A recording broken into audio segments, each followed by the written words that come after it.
महानदी के किनारे, नारायणी के किनारे भजन कर रहे थे। और भजन में उन्होंने क्या किया कि गले भर जल में माला फेर रहे थे।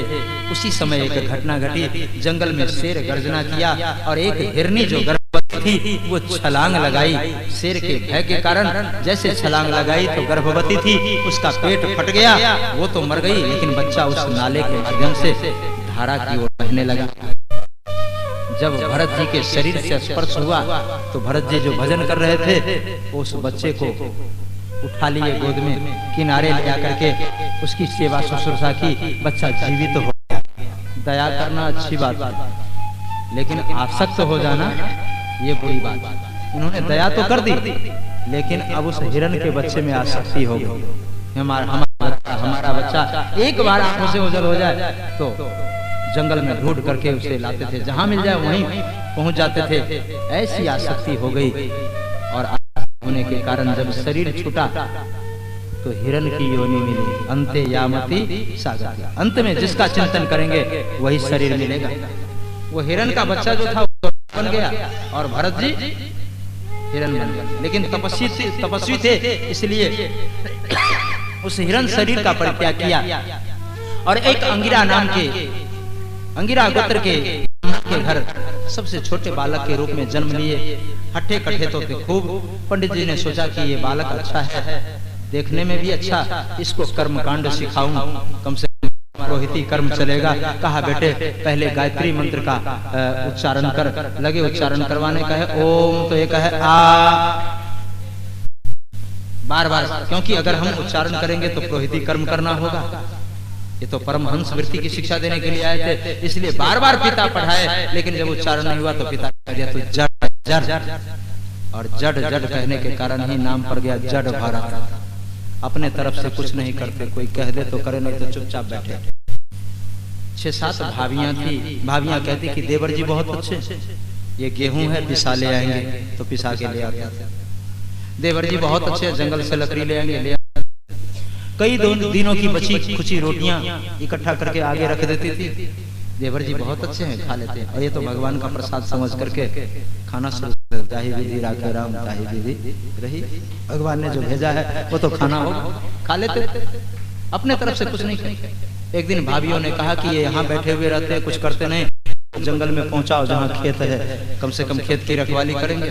वहां जाकर के इनको बिठा दिया और वहां जैसे ये बैठे तो चारों तरफ जंगली जानवर, पशु पक्षी, सभी चिड़िया आती और सबका स्वागत करते और ये कहते राम का चिड़िया राम का खेत, लो चिड़िया भर, राम का चिड़िया राम का खेत, आओ चिड़िया भर भर, आलो चिड़िया भर भर पे, राम चिड़िया भर भर पे, आओ मेरी चिड़िया, आओ मेरी चिड़िया, आओ मेरी चिड़िया, आओ मेरी चिड़िया, आओ मेरी चिड़िया, आओ मेरी चिड़िया, आओ मेरी चिड़िया, आओ मेरी चिड़िया, राम की चिड़िया, आलो चिड़िया भर भर पे, राम की चिड़िया,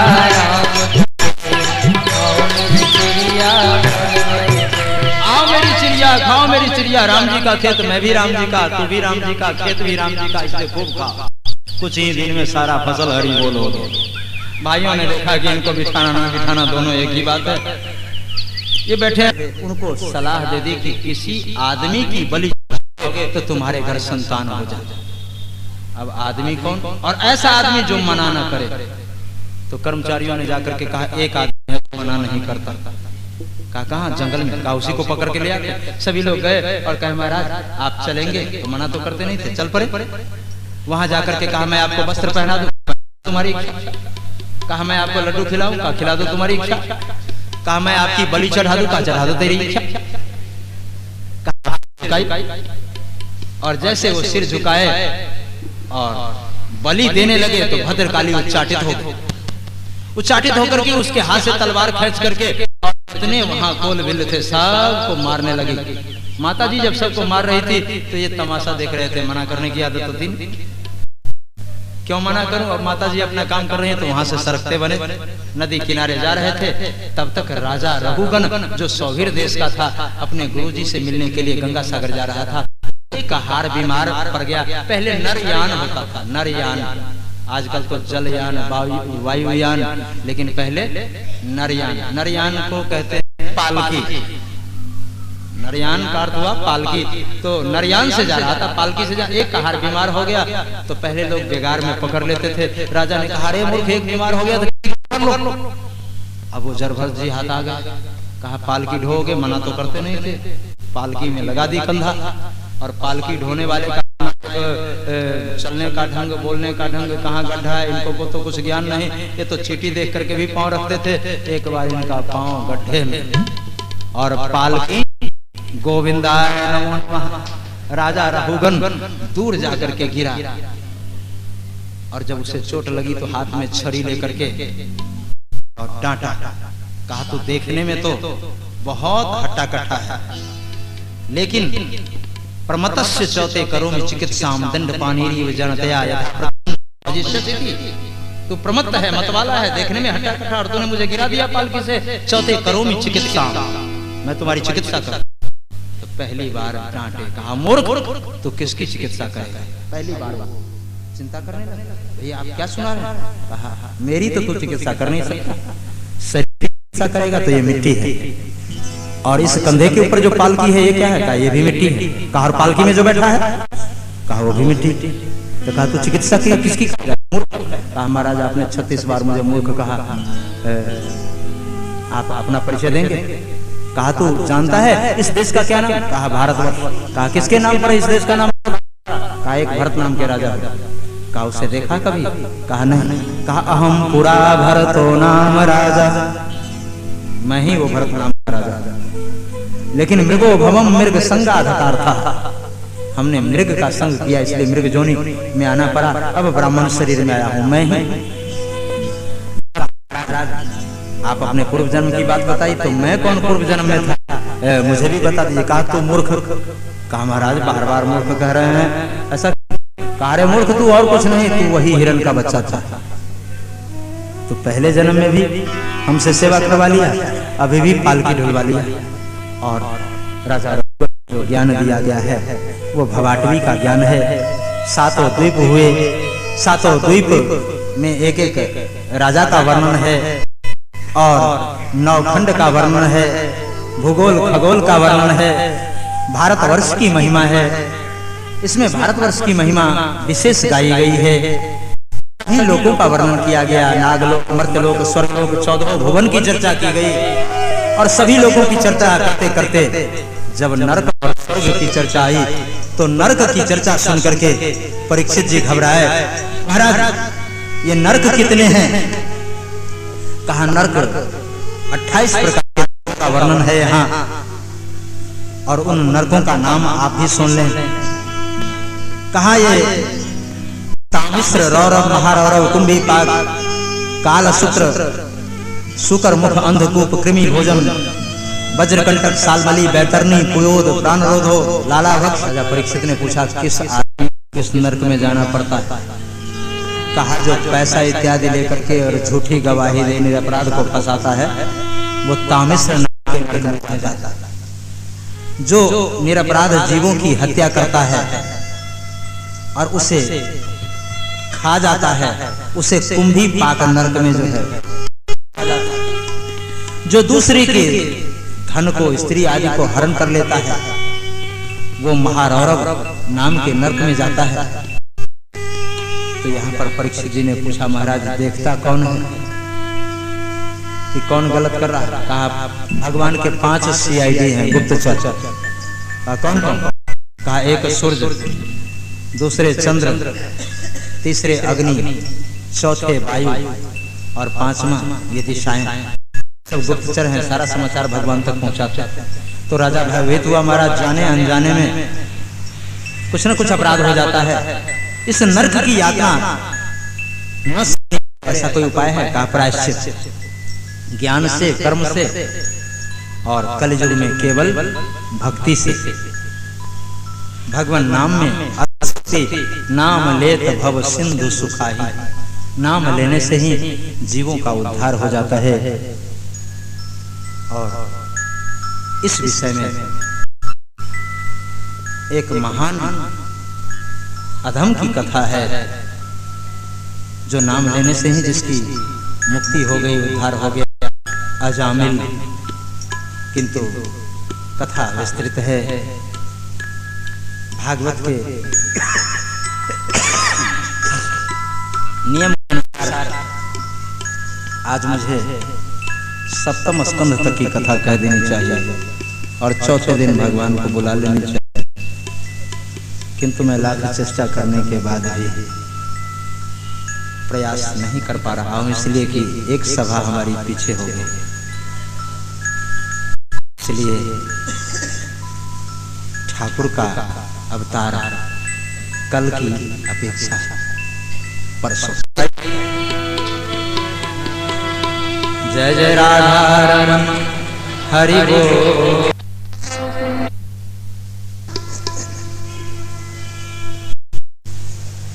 महानुभाव, स्नेहमयी मातृशक्ति, हेलो बच्चों, प्रभु कृपा से श्रीमद् भागवत सप्ताह ज्ञान महायज्ञ का आज चौथा दिन। अभी तक आप श्रीमद् भागवत में प्रथम स्कंद से लेकर पंचम स्कंद के कथानकों का रसास्वादन कर चुके हैं। नियमानुसार तो आज अष्टम स्कंध की कथा आरंभ होनी चाहिए, किंतु प्रथम दिन में कुछ अधिक विलंब के कारण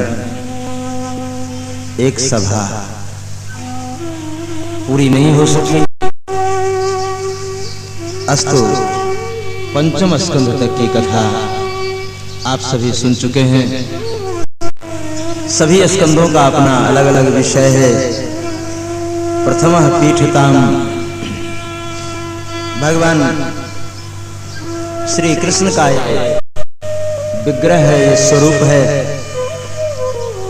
तो स्वरूप में जो पृष्ठ भाग है वो प्रथमः पीठिताम, प्रथम स्कंद। प्रथम स्कंध में अधिकारी निरूपण, दूसरे स्कंध में कुछ ध्यान धारणा की बात बताई गई। तीसरा स्कंध सर्ग है, सर्ग कहते हैं सृष्टि को। चौथे स्कंध का विसर्ग, विसर्ग का तात्पर्य सृष्टि का विस्तार कैसे हुआ। पंचम स्कंध का विषय है अस्थानम, जिसमें द्वीप, सागर, खंड, वर्ष, पर्वतों आदि की चर्चा की गई। भूगोल, खगोल, अंतरिक्ष, त्रैलोक्य, 14 भुवन की चर्चा की गई। और उसी में स्वर्ग और नरक की चर्चा जब प्रारंभ हुई तो नरक की चर्चा सुनकर के राजा परीक्षित घबरा गए। भगवान सुखदेव के चरणों में नमस्कार किया, कहा हे देव, जीव से जाने अनजाने में कुछ न कुछ अपराध तो हो ही जाता। का स्वभाव है अपराधी, वो कुछ न कुछ अपराध अवश्य करेगा। सत्कर्म तो उससे नहीं बन पाता है, किंतु अपराध करने में वो कमी नहीं करता। ऐसे अपराधियों के उद्धार का यदि कोई हो तो आप बताएं। इन अपराधों का प्रायश्चित कैसे हो।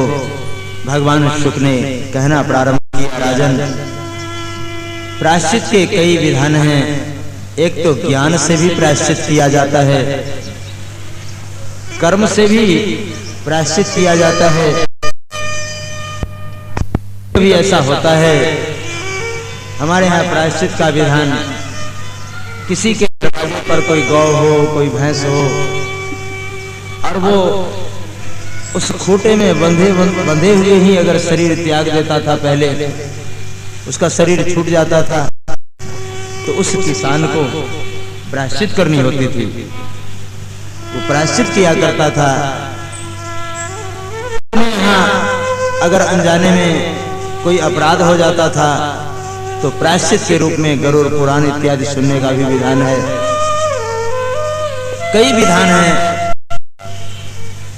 और इन विधानों के माध्यम से प्रायश्चित संभव है। कर्मकांड से भी प्रायश्चित संभव है, किंतु एक सबसे सुंदर विधान है कलयुग में, केचित केवलया भक्त्या वासुदेव परायणा अघम धुन्वंति कार्त्स्येन निहारामेव भास्कर। कहा राजन, कलयुग में केवल भक्ति मार्ग ही ऐसा मार्ग है, राजमार्ग, जिस पर चलने से सभी अपराधों का शमन हो जाता है। और ये ऐसा मार्ग है इस चलने वाला व्यक्ति न तो कभी फिसलता है और न गिरने का भय होता है। आंख बंद करे और इस मार्ग पर चल पड़े। ये राजमार्ग है, भगवान उसे स्वीकार कर देते हैं। एक बार किसी भी स्थिति में हो, अगर प्रभु को पुकार करके कहता है हम तुम्हारे हैं, तो भगवान उसे तुरंत अपना लेते हैं। अधम से अधम का उद्धार हो जाता है। इस विषय में हम तुम्हें एक इतिहास सुनाते हैं। महात्मा लोग कहते हैं कि कान्य कुब्जे दुजह कश्चिद चारो दास्या संसर्ग दूषितः। कान्य कुब्ज देश में ये जो कन्नौज, अजामिल का अर्थ समझना होगा। अजा कहते हैं माया को, और मिल जो माया से मिल जाए वो अजामिल। वस्तुतः ये जीव मात्र ही अजामिल है, सब माया से आच्छादित है, माया के प्रभाव से प्रभावित है। अजामिल थे तो ब्राह्मण खानदान में, लेकिन उनका कर्म ब्राह्मण जैसा नहीं था। नाम नष्ट सदाचारो, जैसा नाम वैसे उनके कर्म। सारे सदाचार एक किनारे कर दिए थे और जितने दुराचार, चार पापाचार सब उनके जीवन में समाहित था। बंध्य, किसी के बच्चे को बंधक बना लेते थे, चोरी किया करते थे, निरपराध जीवों की हिंसा किया करते थे। सारे दुष्कर्म उनके जीवन में था। लेकिन ऐसे अधम का उद्धार हो गया महात्माओं के आशीर्वाद से। राजन, न जाने कौन से दयानिधि रिझ जाते हैं। एक बार कुछ महात्माओं की टोली कीर्तन करते हुए उसी कन्नौज नगर में प्रवेश किया। सभी बाबा लोग कीर्तन करते हुए जा रहे थे, कहीं यात्रा पर थे। बाबा लोग तो जहां चलेंगे या तो कथा सुनेंगे या कीर्तन। हरे राम कीर्तन करते हुए सभी संत जा रहे थे। नगर के बाहर चौराहे पर चले लड़के थे।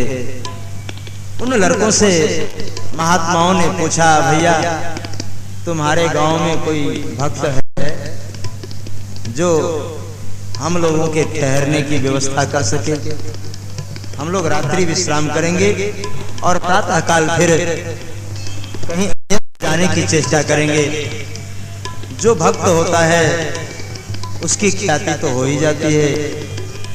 जो संत की सेवा करे, जो भगवंत की सेवा करे, उसकी ख्याति हो जाती है समाज में। जो भगवान से जुड़ जाता है, संत भगवंत से जुड़ जाता है, उसकी ख्याति हो जाती है। नहीं तो मोहल्ले जानते हैं ये स्थिति होती। जो भक्ति का काम करेगा, जो सत्कर्म करेगा, उसकी चर्चा तो होगी ही। मन चले लड़के जितने थे सब लोगों ने कहा कि ये बाबा लोग खूब खाते हैं और मस्ती से टहलते हैं। कहते कोई भक्त है, कोई भक्त है, आज ऐसे भक्त का पता बताओ कि ये लोग भी याद करें। और उन लोगों ने मार्गदर्शन किया, कह दिया कि हमारे नगर में अजामिल जी से बढ़कर के कोई भक्त है ही नहीं। लड़कों ने आपस में विचार किया कि अजामिल पता चलेगा, भक्त से पाला पड़ेगा आज, इसलिए के यहाँ भेजो। कह दिया कि महाराज हमारे गांव में अजामिल जी से बढ़कर के और दूसरा कोई भक्त नहीं है, आप उन्हीं के पास जाएं। और सभी बाबा लोग कीर्तन करते हुए पहुंच गए। हरे राम राम राम सीताराम राम, श्री सीताराम करते जैसे अजामिल जी के द्वार पर पहुंचे, आवाज लगाई, भगत जी द्वार खोलो। अजामिल जी तो शिकार खेलने चले गए थे। पीछे से वेश्या थी, क्योंकि अजामिल की पत्नी जो थी वो वेश्यावृत्ति किया करती थी।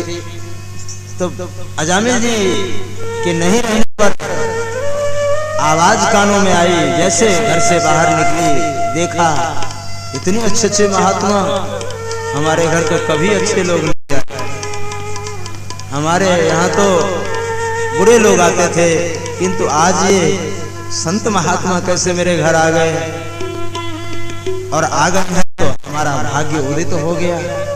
जीवन भर हमने दुष्कर्म किया, आज मौका है, लाभ उठा लेना चाहिए। उसके मन में कुछ संस्कार जग गए और उसने आकर के नमस्कार की। महाराज आप लोग आज्ञा कीजिए, अजामिल जी घर में नहीं हैं, बाहर गए हैं। कहा माता जी हम लोग आज यहाँ रुकेंगे। संतों की भाषा होती है माता जी, बहन जी। जैसे माता जी कहा उसके नेत्र सजल हो गए, आंखों से अश्रु का प्रवाह चला। ये कितने सीधे साधे लोग हैं, ये कितने सज्जन हैं, हमारे जैसे लोगों को भी माता जी कह करके पुकार रहे हैं। कहा महाराज क्या चाहिए आपको? कहा माता जी आप भोजन सामग्री की व्यवस्था कर दो, आज हम लोग यहीं पर भोग वगैरह बनाएंगे, ठाकुर जी को भोग लगाएंगे और उसके बाद विश्राम करेंगे, फिर कल कहीं दूसरी जगह जाएंगे। वो प्रसन्न हो गई। पास के किसान के घर जाकर के गौ का गोबर ले आई। घर के बाहर जो पीपल का वृक्ष था नीचे लेपन किया, लीप पोत करके सुंदर बना दी और सामग्री ले आकर के रख दिया। महाराज ये आटा है, चावल है, दाल है, घी है, आप बनाइए। क्योंकि वैष्णव संत जहां भी चलते हैं उनके साथ ठाकुर जी होते हैं। वो स्वयं भोजन बनाएंगे, ठाकुर जी को भोग लगाएंगे, उसके बाद उसे प्रसाद ग्रहण करते हैं। उस प्रसाद को होना भी यही चाहिए। प्रसाद बनाने के बाद ठाकुर जी को भोग लगाओ, फिर प्रसाद पाओ। नहीं तो खाने के लिए पशु भी खाते हैं, सोने के लिए पशु भी खाते हैं। मनुष्य का पुनीत कर्तव्य है कि जिस परमात्मा ने कृपा की है उस प्रभु को एक बार जरूर निवेदन करे। तुदीयम वस्तु गोविंदम तुभ्यमेव समर्पित। हे गोविंद ये आपकी दी हुई वस्तु है, आप इसे स्वीकार करें। तुम ही निवेदित भोजन करही, तुम्हें निवेदन करके भोजन करे। हमारे यहाँ भोजन करने का भी विधान पंचग्रास निकाला जाता था। पंच कवल करी जेमन लागे, रामायण में लिखा। 5 ग्रास निकाल दिया जाता था, उसके बाद भोजन किया जाता था। किंतु अब तो सारी परंपराएं प्रायः लुप्त हो गई। भोजन आगे आया और शुरू हो जाते हैं। ये भी नहीं कि एक बार हाथ जोड़ लें, भोजन भगवान को निवेदन करके तब ग्रहण करनी चाहिए। सब लोगों ने भोजन बनाना प्रारंभ किया। वो जो वेश्या थी वो स्नान इत्यादि करके और बार बार आज छत के ऊपर दक्षिण दिशा की देख रही है। दूर से अजामिल जी आते हुए जब दिखाई दिए तो महात्माओं से आज्ञा ली, महाराज आधे घंटे की छुट्टी चाह रही हूँ, फिर आपकी सेवा में उपस्थित होंगी, तब तक मुझे आप आज्ञा दें। महात्माओं ने कहा कोई बात नहीं माता जी, अभी वगैरह बनने में समय है, आप आधा घंटा 1 घंटा कहीं लगा सकती हैं, जाइए। और वो गई। देखा दूर से अजामिल जी बल्लम बरछे लिए हुए और एक तरफ कुछ हिरणों को मारे हुए थे, कुछ मछलियां थी, कुछ जंगली जानवरों को मार करके उसके ऊपर लटकाए हुए ला रहे थे। उनका काम था रोज का ये। पत्नी पहुंची और नमस्कार किया, कहा कि आज इस सब को फेंक दो। आज अपने घर बहुत अच्छे अच्छे लोग आए हैं, ऐसे लोग कभी अपने दरवाजे पर नहीं आए। आज संत आए हैं अपने घर और वो तुम्हारी ये करतूत तो सब के सब वापस चले जाएंगे, इसलिए इसे फेंक दो। अजामिल ने पत्नी को एक चाटा मारा, मुश्किल से तो शिकार हाथ लगा, और तू कह रही है फेंक दो, मैं तुम्हें मार डालूंगा। लेकिन उसने संकल्प किया देवी ने कि आज तुम चाहे जान मार डालो, तो किसी भी पुरुष का हिम्मत नहीं कि वो घर में मुर्दा ले आए। कई लोग घर में मुर्दा ले आते हैं, बाजार से खरीद करके ले आते हैं, निरपराध जीवों की हत्या कर देते हैं लोग और उसे घर में ले आकर के बनाना शुरू कर देते हैं, पकाना शुरू कर देते हैं। मुर्दा ही तो है। आप विचार करके देखो, शरीर से प्राण निकल गया तो शरीर क्या है? मुर्दा ही तो है। जीवित कोई खाता नहीं है। जीवित हो जब तक शरीर में प्राण हो, कोई खाने के तैयार नहीं। उसको मारने के बाद और मरने के बाद प्राण छूट गया तो मुर्दा। चाहे मनुष्य का शरीर हो, चाहे पशु का शरीर हो, पक्षी का शरीर हो, किसी का भी शरीर हो, वो मुर्दा। अगर देवियां संकल्प कर ले तो घर में मुर्दा नहीं आने दे। इससे कोई लाभ नहीं, सारे संस्कार दूषित हो जाते हैं, घर शमशान बन जाता है। इसलिए गलत चीज का न करें, मुर्दा घर में न लाए। संकल्प किया कि हम इसे नहीं ले जाने देंगे और संकल्प में दृढ़ता थी, इसलिए उसे सफलता भी मिल गई। मिल गई और अंततः अजामिल किसी की बात माना तो पत्नी, क्योंकि पत्नी की बात तो सभी मानते हैं, रामायण में लिखा है, नारी दिवस नर सकल गोसाई, नारी दिवस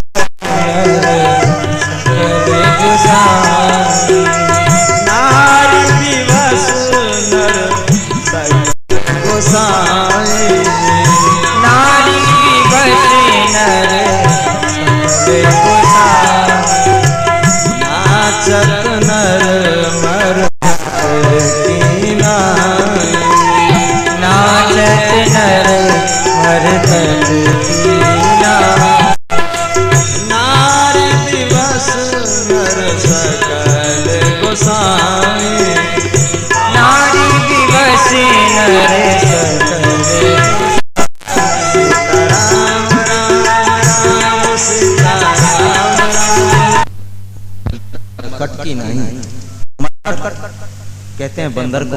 जैसे मदारी बंदर के गले में डोरी बांध देता है और उसे एक सोटी दे देता है, कहते हैं के नाचो। मनुष्य की बिल्कुल यही स्थिति है। यन माया बस वर्त विश्वमखिलम ब्रह्मा देवासुरा, सबको नचाता, सभी नचावा, सभी लोग नाचते हैं ये माया के वशीभूत होकर के। अजामिल भी अगर किसी की बात मानता था तो वो थी उसकी पत्नी। उसने संकल्प किया कि आज मैं घर में नहीं, ब्राह्मण पूजा पाठ कुछ भी नहीं जीवन में, आज कम से कम तिलक लगा लो।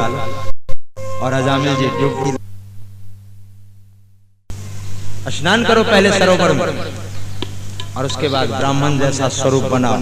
एक दिन तो ब्राह्मण खानदान में जन्म लिए, ब्राह्मण की शोभा तिलक से है। जो ब्राह्मण तिलक न लगाए, जो ब्राह्मण संध्या न करे, जो ब्राह्मण यज्ञोपवीत धारण न करे, जिस ब्राह्मण के सिर के ऊपर शिखा नहीं, वो ब्राह्मण नहीं। उससे तो अगर कोई चांडाल